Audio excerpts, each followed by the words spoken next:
the evidence is there to show that this era we're coming out of post-COVID, the amount of debt, the amount of assets that are going to need to be recovered is huge. We know the figures from the OECD. It's hard to estimate. Academics, I know, argue over this, whether it's, but the estimates are 2 to 3 trillion move around the world every year. That is illicit money.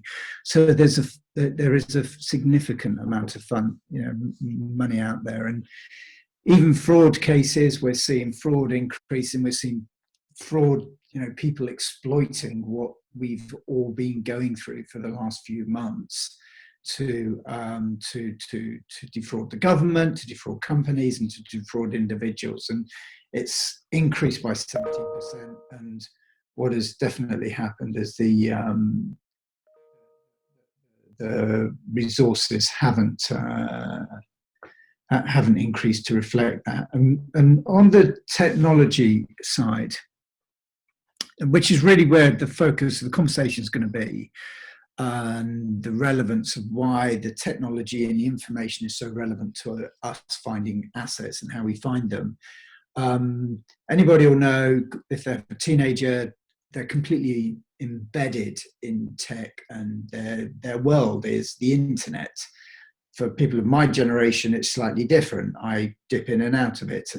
But there are 680 million tweets per day, 680 million pieces of information out there, 2.2 billion active Facebook users each month, and over 100,000 domains registered every single day. So that's domains that can be used, and I'll talk about later how we use them to track down, understand who's behind companies and that sort of thing. And then even emails. We all know it's the bane of all our lives, really. The average office worker receives 121 emails a day. That's 200 billion sent globally each year. So the challenge of this information segue and how it helps us then into asset recovery and using it constructively is really the way the environment is changing. Okay, so thanks for that, Jonathan. But basically what we take from that, in case we weren't aware, is that the amount of money generated through criminal activity is plainly huge. Additionally, as most of us are aware, the movement and concealment of the proceeds of crime is plainly a global affair. The full effect of the current public health emergency on the world economy has not yet emerged. It's likely to be huge. A global recession of some scale seems almost inevitable. And already many are looking at the kind of consequences that is likely to bring. It is likely to bring an increase in financial crime, an increase in money laundering, in debt default, and the concealment of assets. It is logical that that requires efforts, both from law enforcement and from victims of financial crime, to try and work out how to recover the proceeds of crime. The question, of course, is how. The purpose of this webinar is to provide an overview to address what can, perhaps should be considered from the outset. The precise actions that are required will obviously vary from case to case, but in general terms, some of your requirements at an early stage are, firstly, to identify your goal. It may sound obvious, but it varies. It could be the recovery of money on a simple basis, or punishment, or perhaps both. Secondly, once you've identified the goal, to have in place a considered strategy that will allow you to realize that goal, the how I will do it, if you like. And then information gathering. Obtain as much information as you can in order to assist you in fulfilling your strategy. Information, for example, about the type of assets, if possible, held by the wrongdoer, where they are held. Information about the wrongdoer in general terms, his or her habits and doings. That's information that will inform and assist your decision-making process. The earlier the information is obtained, the easier decision-making process should be. Jonathan, I've obviously talked there a little bit about strategic approach. Why do you think that a strategic approach to asset recovery is important? Well, I think first and foremost, if I'm being absolutely Frank, and my experience with my clients over the last sort of year or so is it making it cost effective and getting them their assets back as quickly as they can. Most people just want to get something back. And that strategic approach really around how we use our resources and how we keep the investigation lean is critical. And sometimes we sort of see what can happen is an investigation can take place. So say it's a fraud or something like that, and that'll be dealt with, and then we get called in and they say, can you trace the assets? So there's a debt of 100 million here and we need to trace. Well, actually the two are really interdependent, and if we can have a strategy that makes them interdependent and work together, it's really important, because there will be information, that my expert financial investigators may look at and suddenly see the relevance of that information in how we can use it elsewhere. A really good example is a long series of documents to do with a loan where there was a number of parties involved, and having sort of reviewed those documents, one of my team found at the very bottom, below a signature, an email address that nobody had really paid any regard to. Well, that email address linked us back to something critical to a company that was really important on the asset tracing side. So it is that bringing the two together, keeping them lean, and most importantly, thinking about your strategic communications, which we're going to talk about in a little while. We're going to talk about why that's relevant to asset tracing, asset recovery, and then acting promptly, really, to ensure that the assets are not dissipated. And that again is, if the investigation and the asset tracing is done in a symbiotic manner, then we can very quickly arrive at Gary's door to say, right, Gary, we found the assets, and the legal proceedings, he can then take them forward. So legal proceedings, or effectively the question why involve lawyers at all. If you have identified your general strategy and you've embarked upon obtaining information, then let's look at your strategic approach and how it might develop. By its nature, it's likely to depend upon a number of factors, some of which Jonathan will already be looking at for you. So the first will be the nature and circumstances of your wrongdoer, what I called earlier her habits and doings. How likely is he or she to come to an agreement with you, to volunteer the return of the assets? Because that, of course, is the ideal scenario. But is it feasible? Of course, that will depend upon a case-to-case analysis. Secondly, in what form are the assets held? Where are they? How easy is it to get them in the event that there is no agreement? What is your underlying legal right to the wrongdoer's assets? Because that may vary. What would you have to do if you were required to prove it? So, for example, do you already have a court judgment? Or are you a creditor? Are you a victim of fraud? Or a company? Things that you need to consider from the very outset. In the event that your wrongdoer does not agree to return the money, then it's likely that you will need a lawyer to assist you with and to refine your strategy, if for no other reason than to help you to understand precisely what may be involved in seeking to compel the return of your property or money. You can be given advice about how best to secure the return of the assets, what proceedings you may be able to bring, what court to bring them in, what jurisdiction to bring them in. At the heart of this advice-giving process is the need for information. If you do not have it already, then there's the requirement to work hand in hand with a financial investigator like Jonathan to ask what may seem to be the basic questions. What has happened to your money? Where has it gone? Who is the wrongdoer if you don't know? And where are his or her assets? That's where I think that Intelligent Sanctuary come in. So, Jonathan, picking that up, tell us about the kind of methods financial investigators and asset tracers previously used to answer those questions that I've just posed, and how has it changed? So there'll be a number of people who have decided to join us today, and thank you to them, everyone, of course, who are familiar with asset tracing. They might even be, from business intelligence companies and so on, or even investigators. And they know as well as I do, as do many of the lawyers who work in this space, that it is generally quite an analog process, or certainly has been. Previously, there's disparity in records and access, what you can access.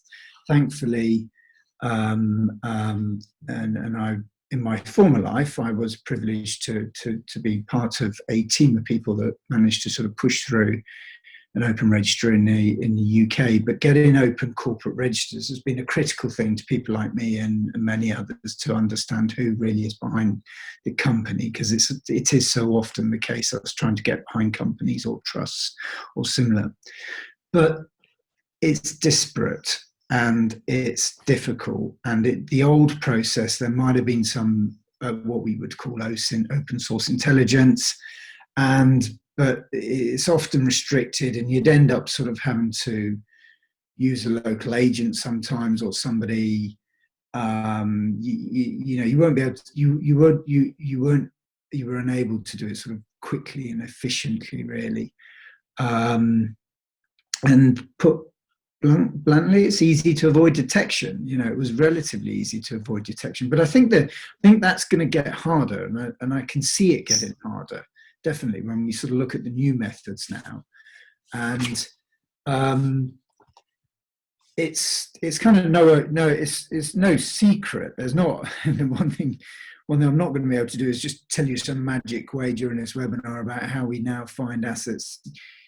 We do it in a very clever way, I think, and it's increasingly, almost daily, there's new methods coming online, and we've got to thank people, some of the investigative journalists that are out there that have really pioneered the way in this, and organisations like Bellingcat and so on that we know and have done some fantastic work. And frankly, I would also say with confidence that where I was in my former life as a senior detective leading all our international corruption cases in the UK, and where we're now, technology and what you can buy is significantly further advanced than where we were. Now, of course, my former colleagues may have moved on, but examples, and I'm sure they have, but it's the commercial tools that can be purchased that are critical here, because they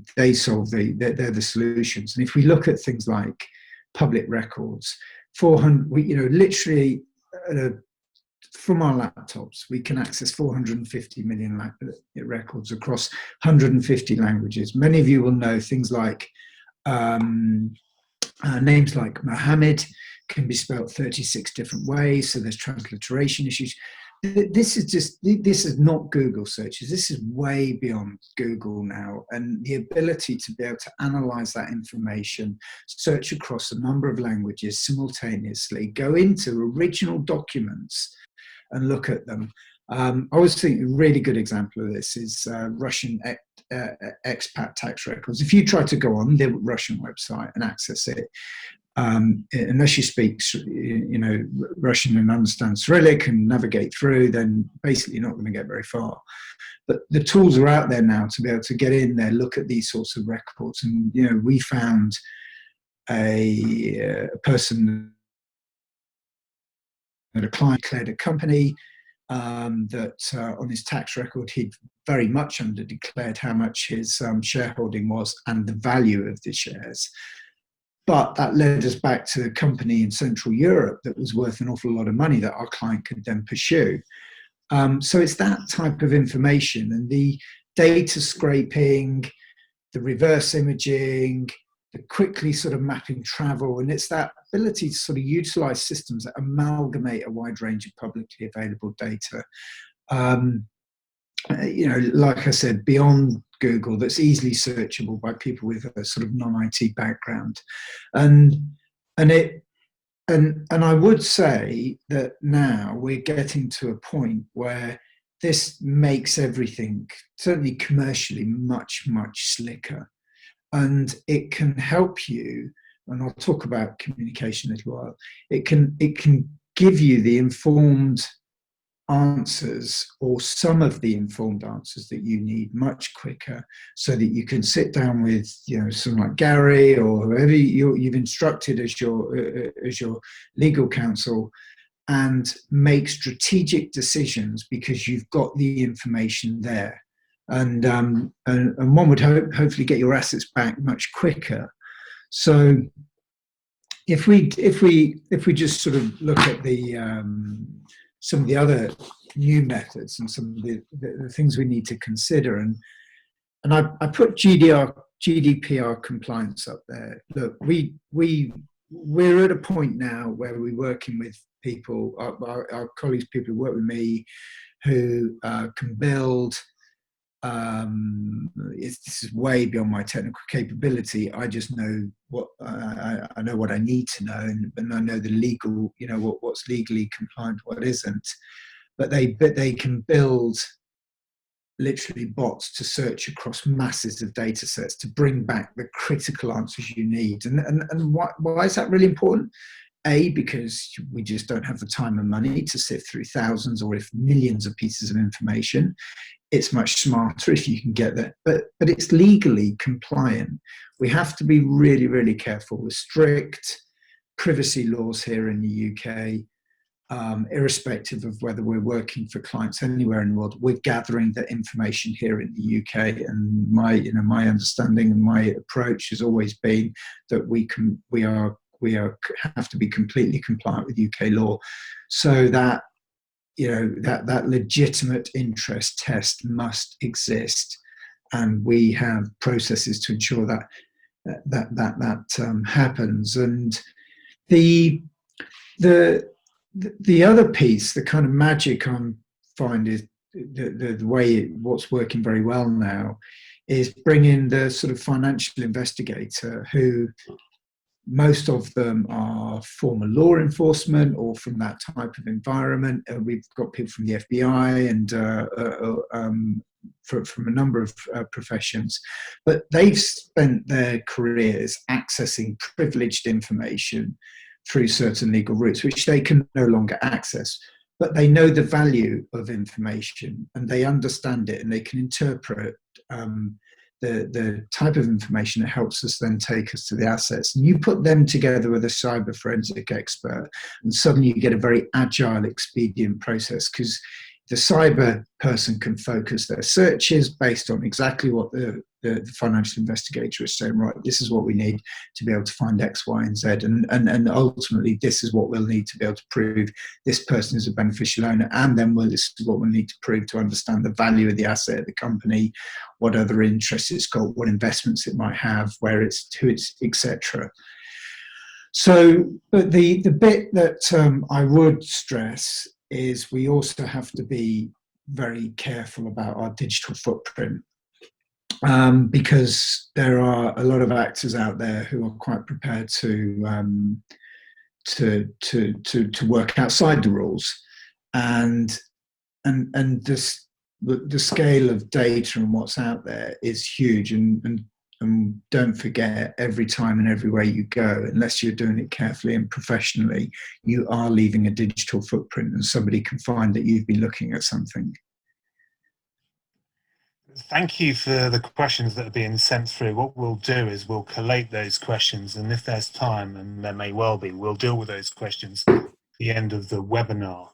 Now, hopefully, as your process is ongoing, what Jonathan has just described there, that process that he's involved in of mining data and seeing what's available on the internet, hopefully that will lead you to uncover information that you didn't know about previously concerning your wrongdoer's lifestyle, his close associates, and about the likely assets. This information will be useful in guiding your strategy, but it may not be enough. For example, it may identify a bank account, but may not provide you with the balance or the movements inside the bank account. It may suggest the location of an asset, but provide limited or no details about what the asset actually is. It may provide you with evidence of ownership of an asset, but in an incomplete way, or in a way that is not suitable for use in a court. So what you may need to do is look at the information that you have and how that may assist you in obtaining court orders that may complete the information so that you can refine your strategy.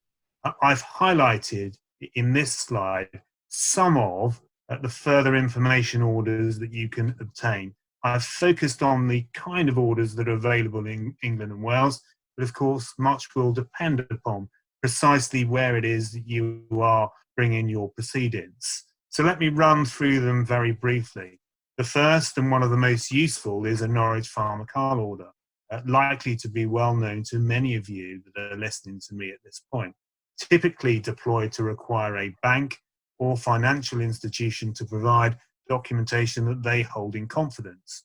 Although it's not limited to banks and financial institutions, it can be applied, for example, in respect of internet service providers.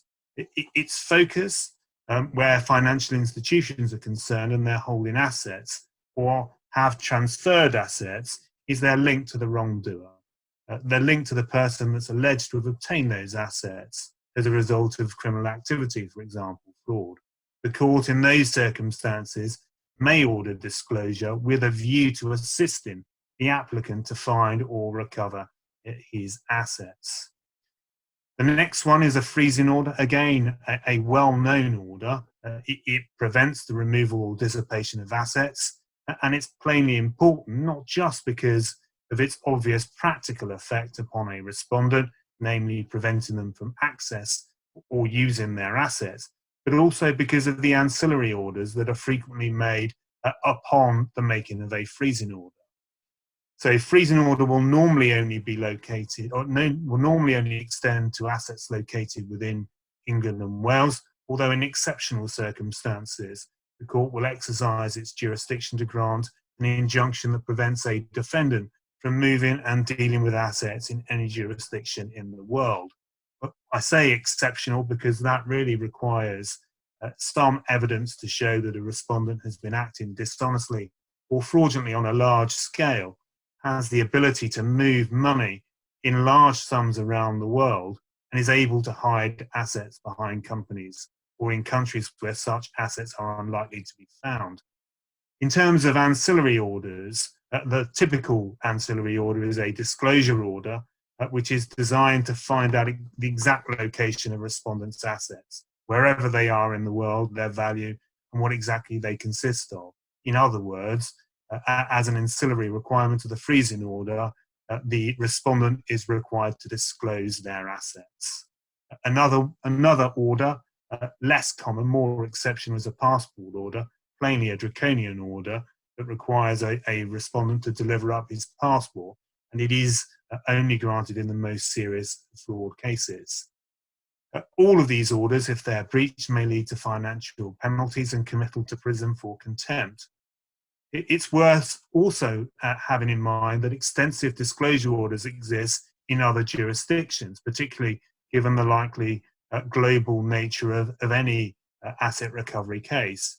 In the event that there's a dollar transaction, there may be the possibility of obtaining a disclosure order in the US.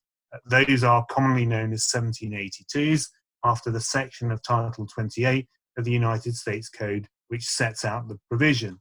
It's a federal law that allows a person or entity involved in foreign litigation to apply to the US court system for discovery against US citizens or corporation, for the purpose specifically of use in foreign litigation.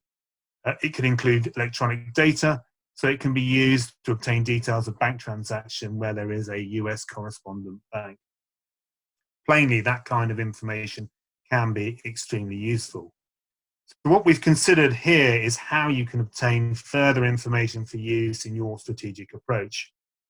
Obtaining information is only, however, the first part of your strategy. The next part is to achieve your goal by the most efficient and effective means possible.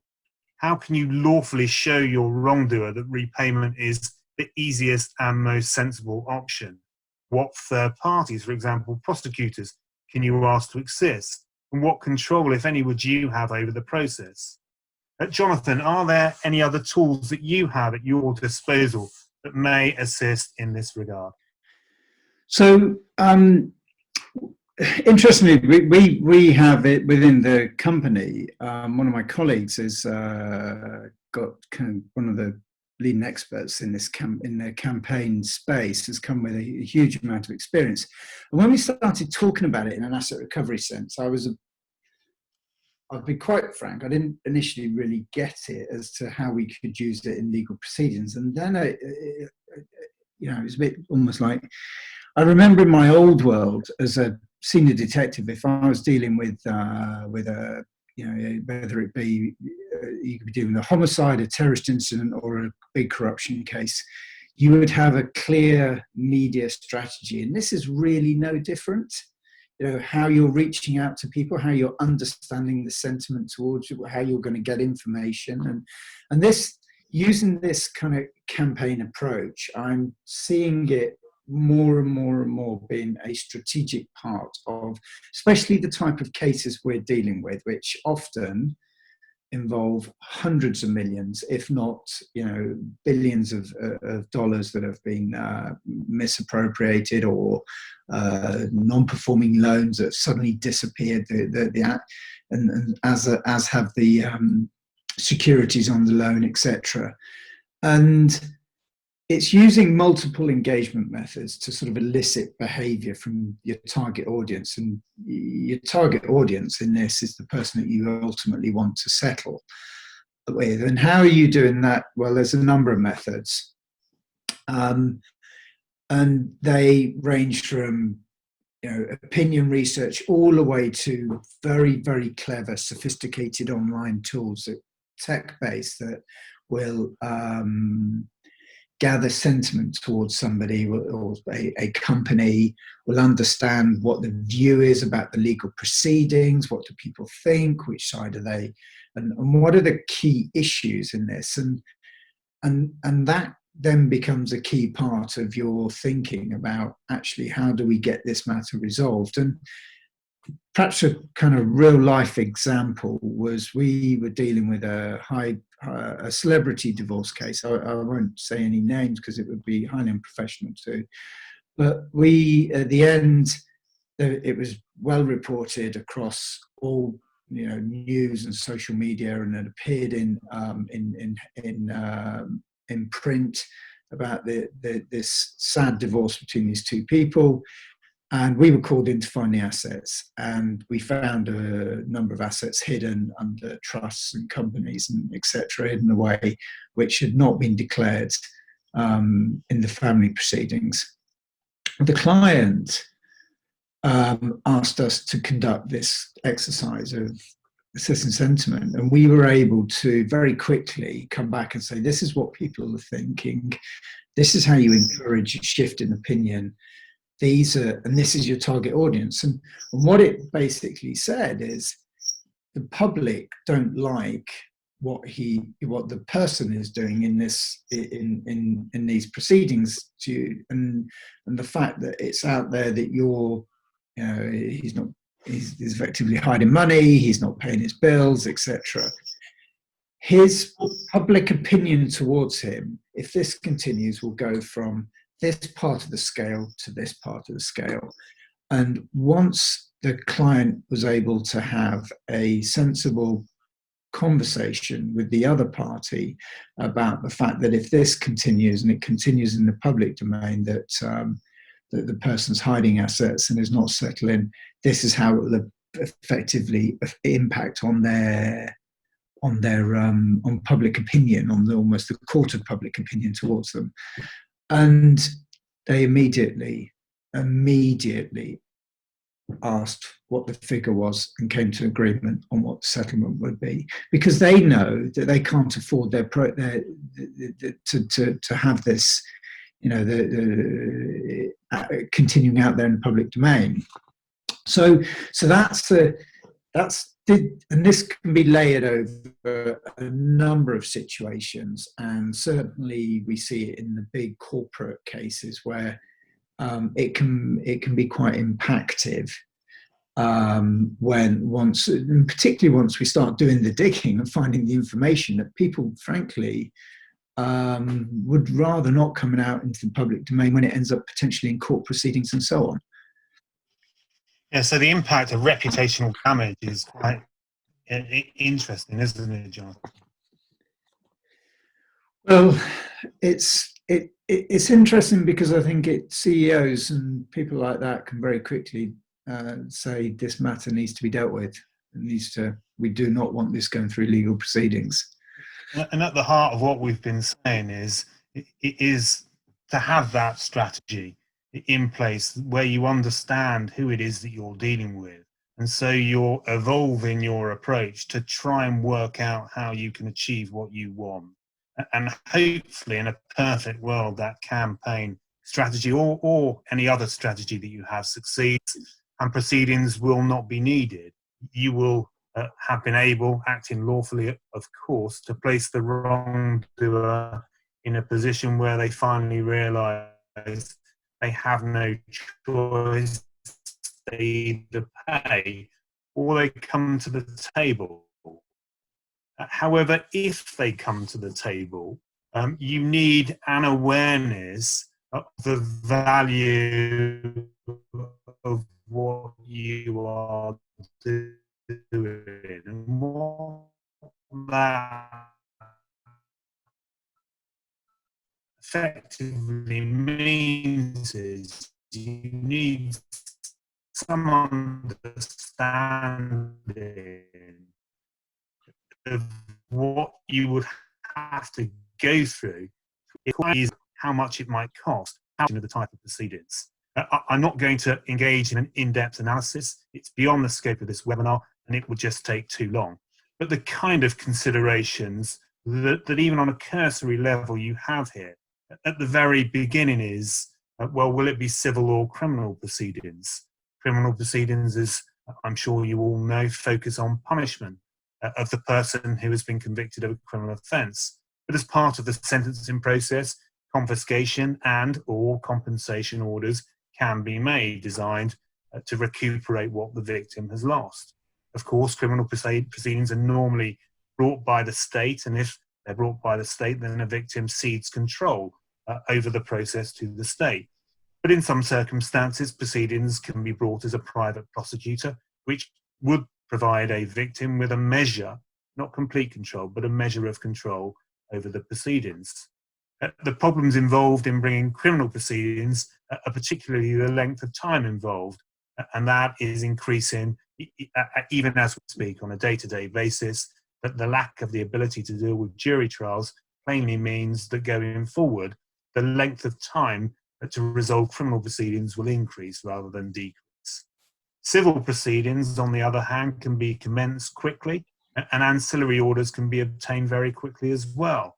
The victim has more control over proceedings, and in terms of the trial's length, it tends to be much shorter than, for example, criminal fraud cases. On the other hand, civil proceedings, particularly for fraud, are notoriously expensive. So pros and cons to each approach, and deciding which approach is better will depend upon the nature of the underlying case. For example, is this a default on a loan, a contractual claim, or a trustee breaching his duties, and how have they been breached? Or a director breaching his duty, and again, is there an element of dishonesty in the way the company director has acted? Are we looking at theft or misappropriation or fraud? Also important to know is the type of damages that you are looking for. So is it a personal remedy? So an order that the wrongdoer pay a sum of money to you? Or can you trace your monies into an asset? Might it be a proprietary claim? And if it is, what is the value of the asset that it's been paid into? Has it increased? All of that requires information. If you've identified assets, what kind of enforcement action might you have to use if payment is not forthcoming pursuant to your court order? All of that will affect your decision making, more so if the principal assets are abroad, because in those circumstances there may be an advantage from a tactical point of view in pursuing proceedings abroad instead of in the UK, or as well as. Now, Jonathan, you've spoken about what you can do to assist in strategic planning.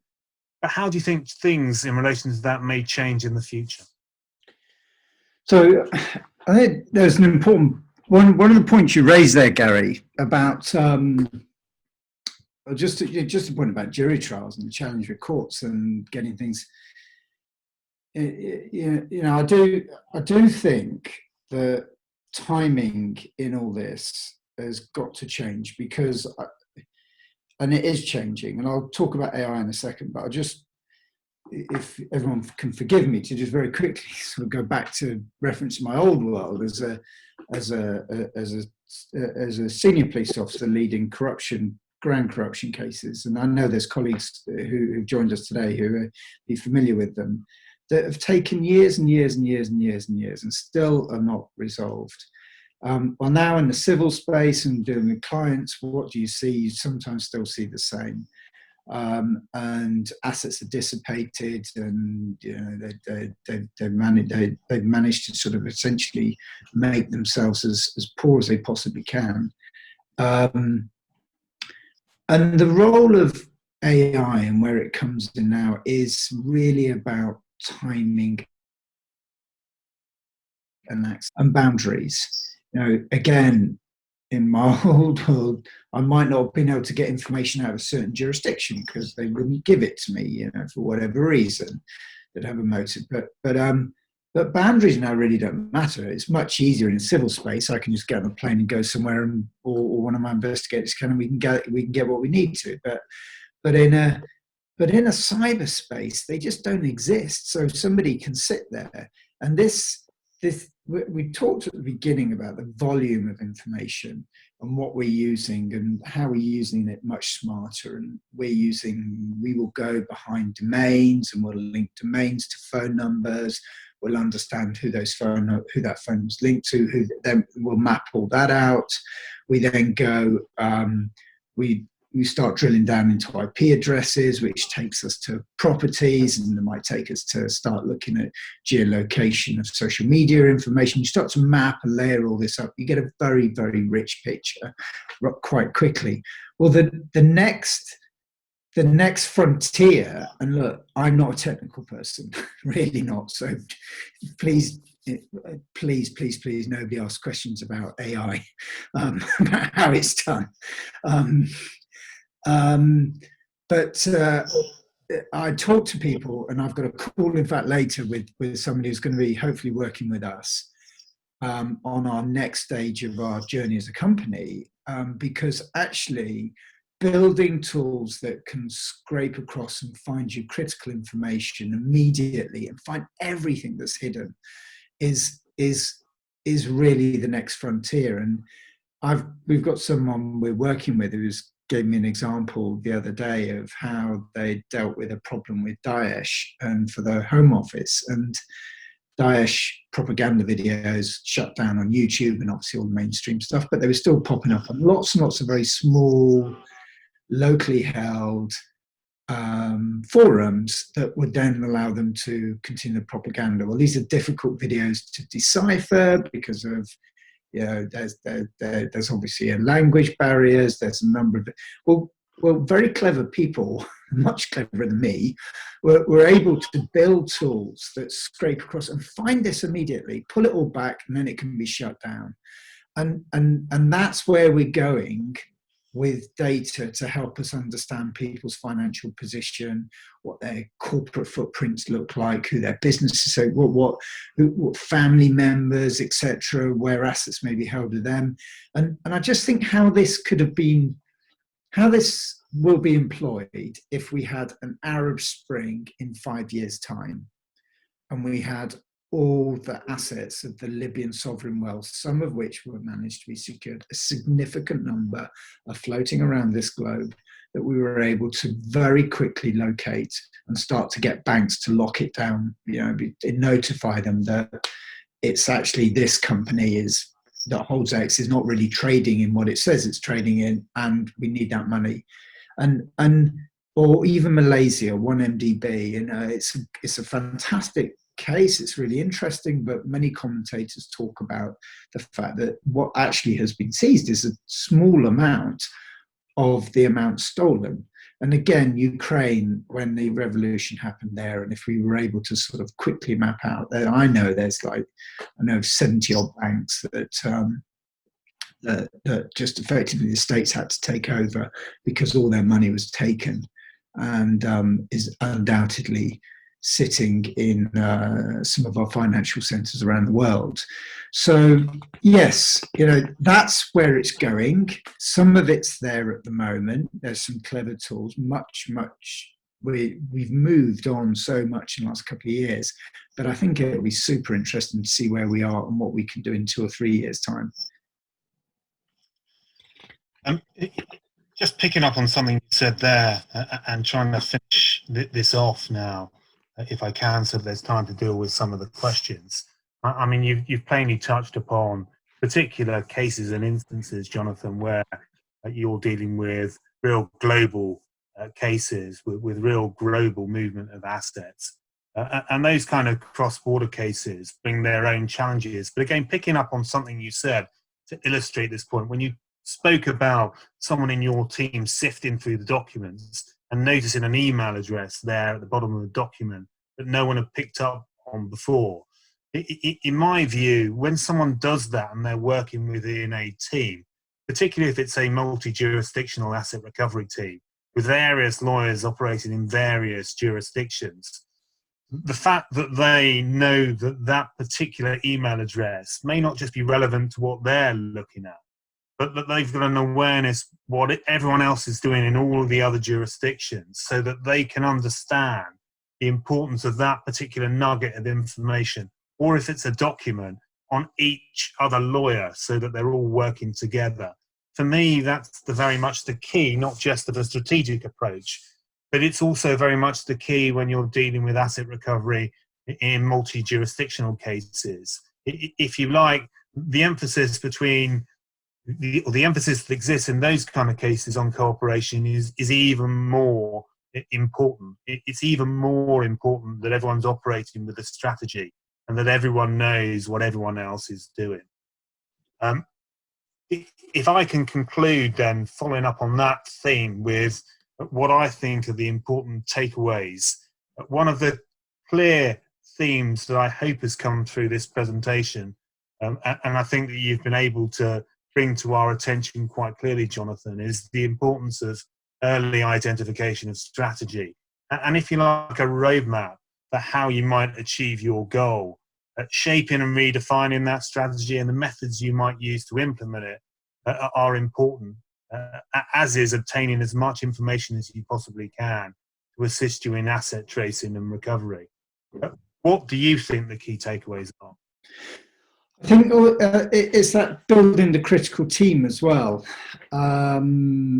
It's difficult. Let's not kind of be. One of the first things the clients will say is, "How much is this going to cost me?" And then when you start saying we need a cyber forensic expert, and we need a financial investigator, and the lawyers, and suddenly the bill is rising. But actually what we're finding is if we build that team early, we do it properly, we get the information quickly, then actually our clients much more likely, and we find from experience, our clients in a much better position to be able to frankly walk away with something that they're happy with. Rather than us coming in a year down the line or 2 years down the line trying to do a quick, it doesn't really work particularly that well. So I think that sort of critical team, the communications, I mentioned earlier about the communication strategy. If you've got a really big case, and the sort of stuff we work with, the cases we work with tend to be, like I said, tens, if not hundreds. We've dealt last year with assets reaching $1 billion. Those cases are big numbers, and communication and the communication strategy is critical, because if done properly and done professionally and done with the right people, with the right information that you're going to gather, if you build the right team early, then again, one would hope that we're sort of going to move the sentiment towards, right, actually, whether you're a company and you've been wronged and another company owes you a lot of money, then actually the sort of, I use the word, the rather blunt word, the court of public opinion is going to sway towards you and get your assets back in this swift settlement. And as you know, we're able to get the results that the client is looking for. Well, Jonathan, thank you very much. I think we've got time for some questions, and I know that there are a few questions that we've received. But before I ask some of those, I've got a question that I'd like you to answer first of all, if I can. At the start of the process, so when you're engaged, what kind of information do you need to best assist you in finding what people are looking for? So, if I said, it would be wonderful if we had all the bank accounts and we could trace the money and everything, but that's not going to happen. Probably wouldn't need you then, Jonathan, to be honest. Later down the line, until you've been to court and got them. But there are, back to this kind of how we use information to we mine and date things. Like the first thing we ask a client for is we want email addresses. We would like phone numbers, obviously names and then addresses, etc. Ideally, social media profiles. But things like phone numbers, telephone numbers, sorry, and email addresses are always unique.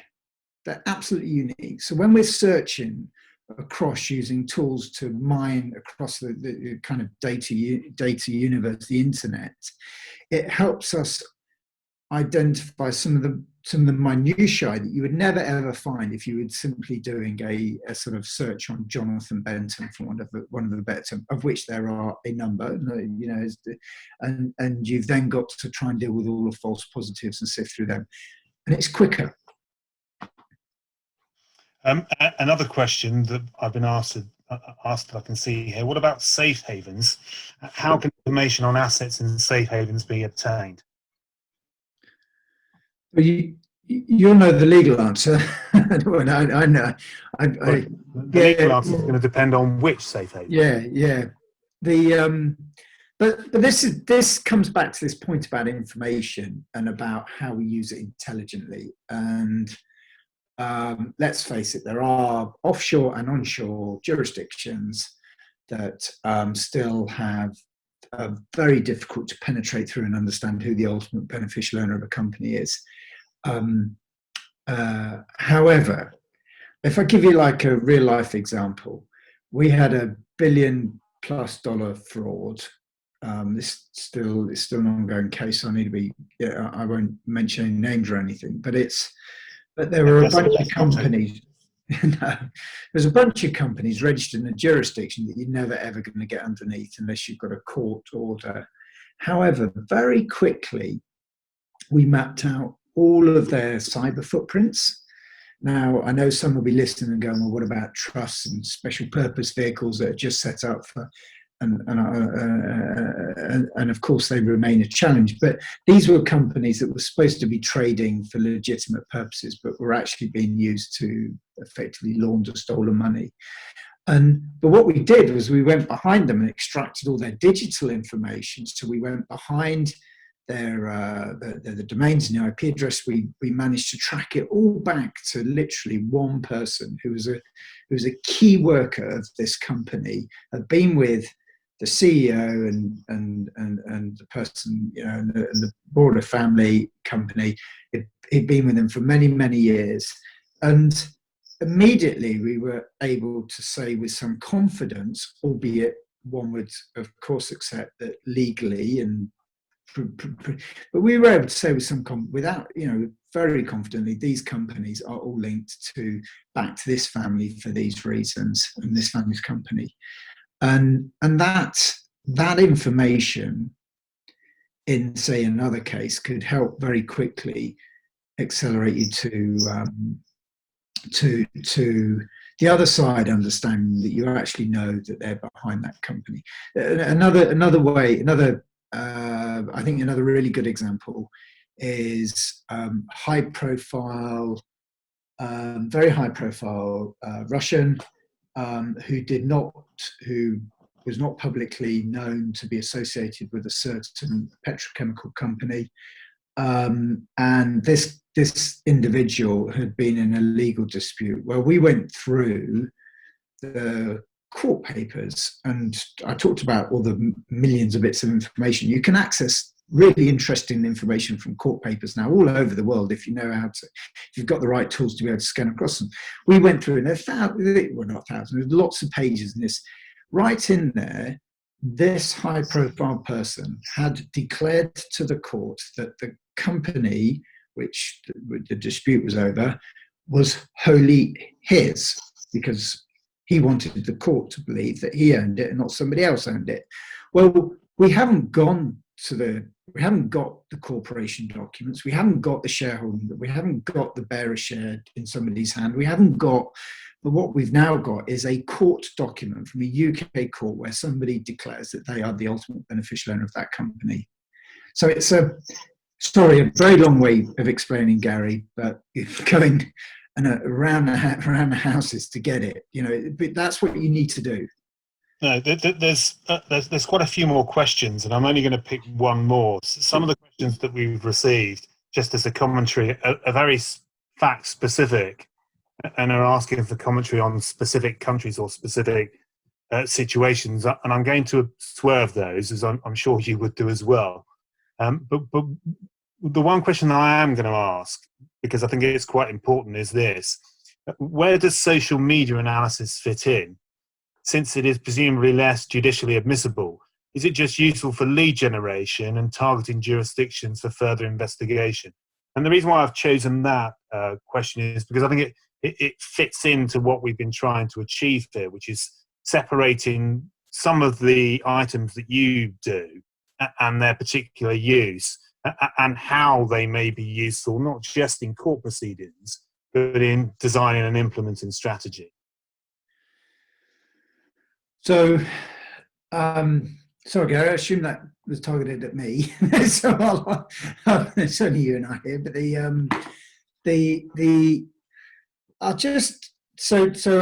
I've spent many days and weeks in the witness box over the years, and although some of my former colleagues will say, as a more senior officer, I didn't spend as much as them, but the point being, look, I can't bring to you social media as evidence for you to then, but we were using social media last week. We were trying to locate somebody's high-value penthouse apartment. One of my cyber forensic people, literally within hours, had layered loads of information, worked out, got a photograph because of somebody sat on a balcony with a face mask on, in designer clothing, and that person, we were then, through reverse image work and through some geolocation work, we were able to positively identify. The next thing we do, because we've investigated financial investigators as well, we go immediately to that country's register and start extracting the relevant information so that we can get it in a presentable format, so that either I or somebody else can do a witness statement, and if necessary you can call me to court and I can explain that I found this on open social media, this is what I found, this is where it took me to, it took me to this register, and now I have the original document that shows that Jonathan Benton lives at this address. It's precisely that, isn't it? I mean, the start point is that social media analysis may just be useful for obtaining information and working out what you're looking at. But that doesn't mean that it goes no further. It can, as you've just shown, be particularly useful for case development. And I think it will depend on a case-to-case basis. Looking at the time, we've been going at this now for just short of an hour. I don't think I want to ask or use any more of the questions. Jonathan, is there anything else you want to say? No, just a big thank you to everybody who signed up. For those that have stayed with us for the hour, I hope you found it interesting. Feedback's always welcome, and please do get in touch with either myself, Gary, Dave, or Tessa. And thank you to Tessa as well, who's you can't see but made all this happen, which hadn't quite realised how much work has to go in to make one of these webinars actually function. But thank you to you all mainly for sitting there and joining us. Thank you very much for your expertise, Jonathan. Thank you everyone for listening. For those questions of a specific nature that we haven't been able to answer, please feel free to get in contact with either myself or Jonathan if you think we can assist. Thank you all very much and enjoy the rest of your day. Right. Bye everyone.